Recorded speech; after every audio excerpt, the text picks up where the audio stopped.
जय श्री राम बंधुओं, आप सभी का हमारे YouTube चैनल पर हार्दिक स्वागत है।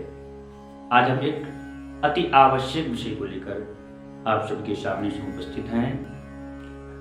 जो हमारा आवश्यक विषय है वह है कि हमारे मनुष्य के जीवन के अति आवश्यक नित्य कर्म कौन कौन से हैं। कुछ नियम हमारे शास्त्रों अनुसार वर्णन है। शास्त्रों में बताया गया है कि मनुष्य को नित्य प्रति समयानुसार नियमानुसार वह कर्म अवश्य करने चाहिए, क्योंकि जब हम अपने जीवन को नियमानुसार शास्त्रोक्त पुराणों तो जो वर्णन है पुराणों शास्त्रों में उसके अनुसार जीवन का यापन करते हैं तो हमें भौतिक सुखों की प्राप्ति होती है, सभी संसाधनों की प्राप्ति होती है। प्रायः आज सब अधिकतर किसी न किसी कारणवश किसी न किसी दुख से ग्रसित रहते हैं। उसका मूल कारण वही होता है कि हम अपने संस्कारों को भूलते जा रहे हैं। इसीलिए हमारे शास्त्रों में जो नियम बताए गए हैं, जो मनुष्यों के कर्तव्य हैं, कर्म हैं, उनको अवश्य करना चाहिए। देखिए, शास्त्रों में कहा गया है कि संध्या स्नानम जपश्चैव देवतानां च पूजनम वलिवैश्वम तथा आतिथ्यम सत्कर्माणि दिने दिने। संध्या स्नान जप और देवताओं का अर्चन पूजन, संध्या स्नानम जपश्चैव देवतानां च पूजनम।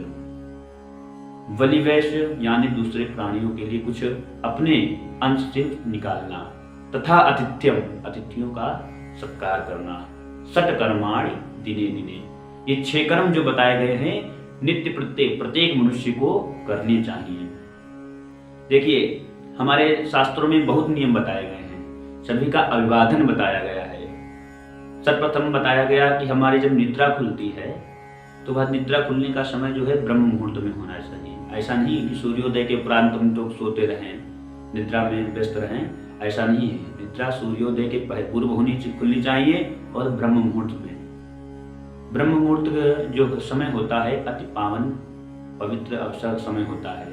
इसमें कोई भी क्रिया करने से वह क्रिया बहुत फलदायी होती है। तो इसीलिए ब्रह्म मुहूर्त में ही सुंदर संध्या का विधान बतलाया गया है। अधिकतर विद्वानगण ब्रह्म मुहूर्त में ही संध्या करते हैं। ब्रह्म मुहूर्त क्या समय क्या होता है? बोले रात्रि के अंतिम प्रहर में, रात्रि का जो अंतिम प्रहर होता है या अर्थात सूर्योदय के पूर्व 1.5 घंटे का समय, वह ब्रह्म मुहूर्त का बताया गया है। जो सूर्योदय के पूर्व की 4 घड़ी होती हैं वह ब्रह्म मुहूर्त का समय बताया गया है। तो सर्वप्रथम में निद्रा से उठने के पश्चात अपने हाथों का, अपने जो हथेलियां हैं इनका दर्शन करना चाहिए। शास्त्रों में वर्णन है, कहा गया है कराग्रे वस्ते लक्ष्मी कर मध्य सरस्वती। कराग्र के हाथों के हमारे अग्रभाग में कराग्रे वस्ते लक्ष्मी जी का वास होता है और मध्य भाग में कर मध्य तु सरस्वती, मूल भाग में कर मूले तु गोविंद प्रभाते कर दर्शनम। इन देवताओं का स्मरण करते हुए हमें अपनी हथेलियों को चूमना चाहिए, हथेलियों को प्रणाम करना चाहिए। उसके उपरांत हमें पृथ्वी माता को अभिवादन करना चाहिए, क्योंकि हम सभी का भार सहन करने वाली भगवती आधार शक्ति है, पृथ्वी माता है। इसलिए कहा गया है हम लोग जब भी अपनी निद्रा को त्याग करके उठे तो सर्वप्रथम हथेलियों को दर्शन करने के पश्चात पृथ्वी माता का अभिवादन करें। पृथ्वी माता का अभिवादन कैसे करें? बोले समुद्र वसने देवी पर्वतस्तन मंडिते विष्णु पत्नी नमस्तुभ्यं पादस्पर्शम क्षमस्व में। इस प्रकार से भगवती पृथ्वी माता का अभिवादन करें।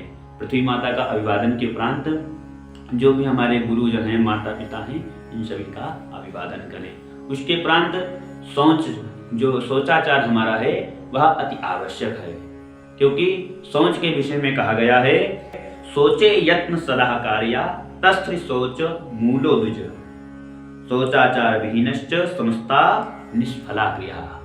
ये शौचाचार अगर हमारा है, जो भी मलमूत्र इत्यादि का हम त्याग करते हैं, अगर नियमित रूप से समय अनुसार त्याग नहीं करते हैं तो इसको ना करने से जो भी हम क्रिया करते हैं, जो भी कर्म करते हैं, वह निष्फल हो जाते हैं। तो इसीलिए हमें जो नित्य आवश्यक जो हमारे कर्म होते हैं, शौच क्रिया, शौचाचार, वह अवश्य नियमानुसार करना चाहिए। उसके उपरांत स्नान करना चाहिए। स्नान के भी बहुत भेद है।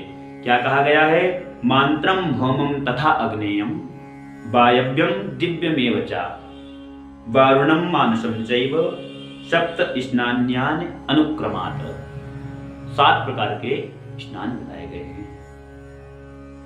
जो हमारे 7 प्रकार के स्नान शास्त्र पुराणों में वर्णन है, उस प्रकार से हमें स्नान करना चाहिए।